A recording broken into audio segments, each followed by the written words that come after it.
El Congreso brasileño no reunió la mayoría necesaria para iniciar el juicio político al presidente Michel Temer, de modo que por ahora sigue en el poder. Escuchamos a algunos de los protagonistas. E desejavam ardentemente, ardorosamente, que esta mala caísse no colo do presidente da República. O povo brasileiro não quer Temer. O povo brasileiro quer eleições diretas. Não queremos trocar 6 por meia dúzia. Fora Temer! Diretas já! Confio na inocência do presidente Temer, porque acredito que o presidente Temer está governando bem o Brasil. E porque esse relatório nada tem em termos de prova a realmente comprometer o presidente, eu voto sim ao brilhante relatório. O processo não atrapalha o Brasil. O que atrapalha o Brasil é a corrupção e a impunidade. É por isso que eu voto pelo prosseguimento da denúncia. Voto não, fora Temer. Sim, 263. Não, 227. 2 abstenções. E a decisão da Câmara dos Deputados de não autorizar a instauração de processo contra o senhor presidente da República será comunicada ao Supremo Tribunal Federal no prazo regimental. No dia em que a Câmara dos Deputados, que representa o povo brasileiro, manifestou-se de forma clara e incontestável. A decisão soberana do Parlamento não é uma vitória pessoal de quem quer que seja, mas é uma conquista do Estado democrático de direito, da força das instituições e da própria Constituição. Haverá aquelas que são efetivamente verdadeiras, comprovadas, e haverá aquelas que foram baseadas em suposições. É preciso separar o joio do trigo, punir quem tem que ser punido, mas não demonizar toda uma classe. Se há denúncias, tem que ser apuradas, mas um prolongamento desse clima não é bom para o Brasil. Foi apenas um primeiro teste, tanto porque ele é constantemente testado, o apoio dele a partir da capacidade dele aprovar essas reformas, como porque novas denúncias devem vir e, de novo, a sustentação, o tamanho da base de apoio dele no Congresso deve ser testado de novo daqui a algum tempo e, dependendo do que ele consiga entregar até lá e dependendo do quanto essas outras investigações e novas delações ocorram, pode ser que numa próxima votação ele não tenha o apoio que ele teve dessa vez.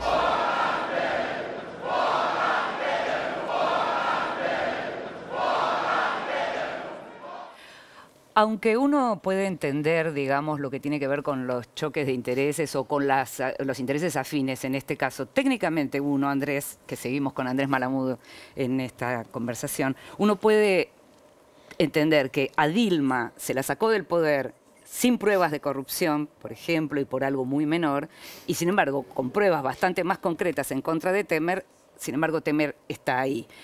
¿Cómo lo podemos explicar? Con una palabra, político. Esto es un juicio político, no es un juicio judicial, no es un juicio penal, no es un juicio criminal. Y los juicios políticos son decisiones que toman los congresos en función de instrumentos más o menos laxos que le permite la Constitución, pero que tienen que ver con idoneidad y con evaluación de desempeño político. Una cosa muy interesante que mencionaba Manuel Alcántara. Manuel Alcántara es un catedrático español, especialista en América Latina de la Universidad de Salamanca. Y él decía, hablamos del presidencialismo de coalición en Brasil desde 1988. El presidencialismo, que en principio es un partido en el cual el ganador se lleva todo y sin embargo tiene que compartir el poder con los sectores parlamentarios como en el parlamentarismo. Y ahora lo que estamos viendo es una especie de moción de censura calificada, que necesita 2 tercios, pero en la práctica lo que vemos es un proceso de parlamentarización del presidencialismo latinoamericano, en el cual el Congreso tiene un papel mucho más relevante. Y el Congreso es juez político, de nuevo. No mira los delitos cometidos. El problema de la Constitución brasileña es que confunde. Habla de crímenes de responsabilidad. Claro, pero estamos hablando de pérdida de confianza. Sí. En el parlamentarismo sería pérdida así. de confianza política. Y en este caso, los que sostienen a Temer confían no en Temer, sino confían en el paraguas que Temer les provee, porque ellos estarían justamente acusados de los mismos delitos. Bajo ese mismo paraguas. Sí. ¿Dónde queda la ciudadanía con un 53% de adhesión para Lula, por ejemplo, más allá de los cinco juicios o los 5 procesos abiertos y, por supuesto, las sospechas de corrupción? Bueno, claramente la justicia parecería que la justicia está utilizando una doble vara. Vamos a ver, cada uno tiene su opinión. Porque por un triplex a Lula le sentencian prisión. No lo ponen en prisión todavía, parece que el juez ahí tuvo un margen de flexibilidad inesperada en alguien que es visto como un misionero. De todas maneras, la opinión pública es variable y en democracia representativa lo que se define es lo que piensa la gente en el momento que va a emitir el voto. Si en el periodo entre una elección y la otra piensa que sus gobernantes le merecen el 80 o el 10% de confianza, no es algo que los instrumentos habituales puedan procesar. De hecho, los políticos utilizan esa información para gobernar mejor o peor, para cambiar o seguir en lo que están. Pero institucionalmente la opinión pública solo se manifiesta peticionando o a la hora de votar. O con referéndums revocatorios cuando el presidente lo admite. Claro. Es una situación por demás extraña esta, porque uno en Venezuela, inclusive años atrás, podía esperar en algún momento una crisis. Dentro de un rato vamos a hablar de Ecuador, Ecuador también. Pero que en Brasil se produzca esto es realmente muy llamativo y obliga a otro tipo de reflexión. Una con respecto a las consecuencias que esto puede tener para el resto de la región. Y otra, Andrés, te preguntaría algo que te hubiera preguntado en Venezuela, pero me parece más trascendente verlo en el tema de Brasil. Lo que está en crisis es el sistema político, el sistema institucional, el sistema de representatividad, porque, digamos, me parece que acá estamos ante otro nivel de preocupación, ¿no? Sí, la respuesta es sí, pero te la hago más grande. Sí, en todo el mundo. El sistema de representación está en crisis en todo el mundo, algunos dicen en transformación, como sea. Está en un proceso que no es el que nosotros conocíamos. Se desestabilizó. Los sistemas de partidos se descongelaron y lo que observamos es un aumento de la retracción de los ciudadanos en su vida privada y de los políticos en el Estado. Y los partidos políticos se transformaron de agentes de representación de la sociedad ante el Estado en vehículos de gobierno del Estado hacia la sociedad. Los partidos políticos originalmente fueron herramientas de notables, pero después se convirtieron en herramientas de las masas organizadas. Y hoy no son eso. Hoy son vehículos estatales para coordinar la actividad de gobierno y para transmitir disciplina. Y funcionan menos. Y funcionan menos en parte por causas que José ha tratado muy bien, que tiene que ver con la complejización del mercado de trabajo, del mundo del trabajo. Las personas antes iban centenares a trabajar en la misma fábrica, con el mismo horario, tenían una socialización que las tornaba pares, comunitarias. Y hoy hay menos trabajo formal y el trabajo formal está mucho más segmentado. Entonces esas lealtades, esas solidaridades colectivas son mucho más difíciles de creer. ¿Y el rol del sindicato? Los sindicatos sufren tanto como los partidos, justamente. Y eso es algo que se ve mucho en Argentina. Y esos intereses colectivos también quizás son más difíciles de reconocer, por lo menos. Bueno, hay Moisés Naim. Moisés Naim tiene este libro sobre el fin del poder. Sí. Él dice que esta complejización, que tiene que ver con el cambio tecnológico, tiene que ver con los procesos de globalización, llevó a una transformación del poder. El poder hoy se gana más fácil. Trump nunca se presentó a una elección, se presenta uno y gana. Sí. Macron, Rafael Correa. Dice, pero se conserva más difícil y se pierde más fácil. Entonces es más fácil llegar y es más fácil caerse. Es más difícil mantenerse. Y esto tiene que ver sobre todo con esta volatilidad, las redes sociales. Las redes sociales permiten congregarse enfrente de un palacio presidencial y ayudar a que un gobierno caiga. Pero no pueden construir un gobierno. Andrés, tengo revisando, veníamos hablando de Venezuela en el bloque anterior, estamos hablando de Brasil. Si uno repasa el impeachment también turbio a Fernando Lugo en Paraguay, o por lo menos acelerado, digámoslo así, el golpe más clásico en Honduras. La pregunta es muy amplia, digamos, pero te pido una respuesta concisa, vos sos conciso en general. A 2-3 décadas de la recuperación de la democracia en América Latina, ¿qué tipo de democracia tenemos? Esta semana fue el Congreso Nacional de Ciencia Política en Argentina, la anterior fue el Congreso Latinoamericano de Ciencia Política en Montevideo. Y uno de los paneles principales fue sobre si existe recesión democrática. Y Steve Levitsky, que es un gran especialista, dice, no, es verdad, hay países que están peor, pero la mayoría de los países están mejor que en su mejor momento histórico. Entonces, según los indicadores liberales, en Ecuador y en Bolivia hay problemas. Pero Bolivia y Ecuador están mejor que en cualquier momento del pasado. Claro. Pues Brasil, sí, está peor que en el momento que mejor estuvo. Venezuela y Nicaragua son los problemas. Pero Argentina, problemas existen. pero hubo peores épocas. En Chile y en Uruguay está bastante tranquilo. En Chile hay problemas serios de representación, de popularidad de la presidenta, pero no hay problemas de la democracia. Hay insatisfacción con la democracia, pero no hay recesión de la democracia. Entonces, es cierto, hay en algunos casos una democracia que cae o que pierde calidad, o que inclusive pierde naturaleza democrática, pero no es un proceso generalizado por ahora. Por eso yo no estoy seguro que Brasil contagie. O sea, creo que Venezuela transmite problemas, no contagia inestabilidad, transmite problemas a través del éxodo. Pero el caso brasileño me parece más bien acotado, es una crisis autoinfligida por la pérdida de la capacidad de sus gobernantes de aceitar las coaliciones, que era el mecanismo que hacía que este sistema hiperfragmentado funcione. Hay un fantasma que recorre América Latina y se llama Odebrecht. Y en Ecuador también hizo de las suyas, y lo estamos viendo en estos días. Si bien las cosas no venían bien entre el expresidente Correa y quien quedó en el gobierno supuestamente para continuar con lo que tenía que ver con el mismo proyecto de Correa, hay unas diferencias importantes entre el actual presidente Lenín Moreno y Correa. Y hay unas diferencias más que importantes entre Lenín Moreno, el actual presidente, y su vicepresidente, Jorge Glass, que sí responde a Rafael Correa, Glass, acusado de haber participado en la trama Odebrecht.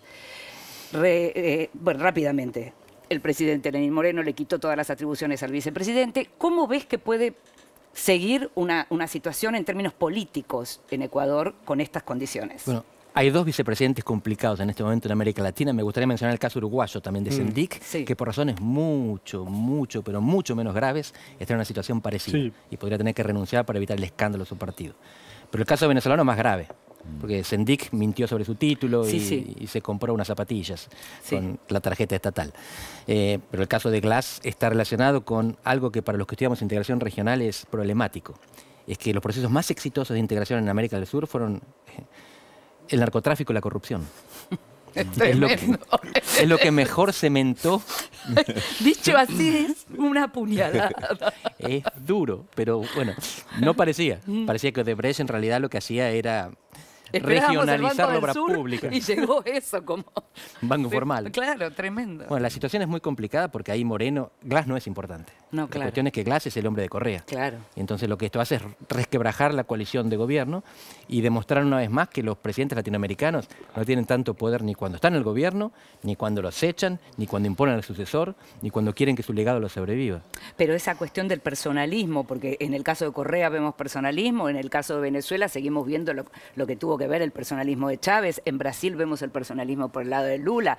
Digo, hay algo en América Latina en donde la cuestión de las personalidades fuertes, Evo Morales en Bolivia, y que después se quieren quedar de una manera u otra. Correa se fue, pero como que se quiere quedar. Mira, el problema no fue que Lula se quiso quedar, fue que se fue. Sí, claro. En el caso a Lula de no le pasaba esto. esto.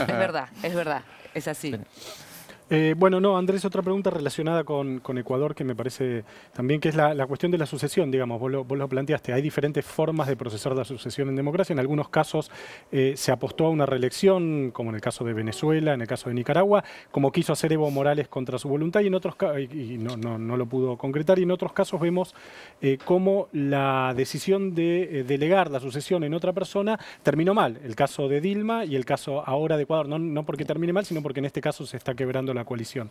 ¿Qué es lo que pasa con la sucesión? La sensación sería que las democracias no son lo suficientemente maduras o institucionalizadas, o los partidos están muy desagregados a punto tal que no estamos logrando, América Latina no se está logrando construir sucesiones más prolijas. Bueno, justamente el problema es que lo pensamos en términos de sucesión. Se piensa que el gobernante actual tiene que dejar a un gobernante futuro que lo continúe. En general, en las democracias modernas, establecidas, no lo pensamos de esa manera. Zapatero no era el sucesor de Felipe González, era otra cosa, era el mismo partido. En Estados Unidos es lo mismo. No es el dedazo mexicano. Pero fíjense, el dedazo mexicano es muy interesante porque el presidente mexicano después de 6 años iba a la casa, nunca más hacía política. Pero te designaba a dedo. El presidente tenía el poder de designar, pero a partir del momento en que terminaba el mandato, nunca más intervenía en política. Mientras que acá, justamente, el problema es que quieren seguir interviniendo en política. Quieren manejar al que dejaron. Imagínense si ganaba Scioli. Scioli llegó a candidato como trapo de piso, pero después hubiera querido quizás independizarse. ¿Qué habría dicho Cristina? ¿Se lo habría permitido? Habríamos tenido el mismo problema. En general, la idea es llegar a un mecanismo de sucesión constitucional y no de sucesión del liderazgo. pero en general en América Latina eso funciona solo entre cónyuges. Tampoco funciona mucho el tema de la alternancia. Pareciera que la cuestión de la alternancia como una base también de la democracia es algo que no está muy contemplado, ¿no? Pero de nuevo, estamos mirando los casos problemáticos. Claro. Hay casos que funcionan mejor. Tengámoslos en cuenta. Costa Rica, con sus problemas, Chile, Uruguay. Argentina incluso. Argentina incluso, es verdad. Sí, hay otro aspecto de esto que interesante que venimos charlando, que es la cuestión de, digamos, yo no lo llamo personalismo, yo con Inde que tenemos este problema permanente. ¿No te parece personalista los presidentes? No, porque yo lo llamo liderazgos. Es decir, y me parece que son, en este tipo de procesos transformados son necesarios. Vos has estudiado las transformaciones en la región, pero digamos, ese papel del liderazgo no es un rol que todavía no se le encontró sustitución, no es un rol todavía necesario en estos procesos y quizás ahí también nos encontremos con parte del problema. Yo diría que el problema es el continuismo. El liderazgo es necesario para algunos, inevitable en el peor de los casos, porque hay líderes y están ahí, y tienen hambre, tienen poder y la gente los vota. La cuestión es que quieran quedarse para siempre. No fue el caso de Correa, con todo lo que le podamos recriminar. Esperemos que no sea el caso de Evo, que acepte el mandato constitucional, cuando termina su mandato le deja el poder a otro. Fue el caso por necesidad en Venezuela y bueno, el problema de Venezuela justamente es que no aceptan la derrota electoral, que es la definición más básica de democracia. Un sistema en el cual los partidos pierden elecciones y aceptan el resultado. Te agradecemos muchísimo que hayas estado con nosotros una vez más, Andrés. Siempre es un placer recibirte. Es para mí. Y nos estamos yendo a una nueva pausa. Luego de la pausa, en Televisión Pública Noticias Internacional, la renuncia del primer ministro Nawaz Sharif, acusado de corrupción a raíz de la información revelada por los Panama Papers, abre un clima de incertidumbre en el país asiático, Pakistán. Además, cambios en el gabinete de Trump. Obligado por las circunstancias o disconforme con sus desempeños, el mandatario estadounidense despidió o reemplazó a 16 funcionarios de su administración en solo 6 meses. Tras la pausa, en la edición internacional del noticiero de la televisión pública.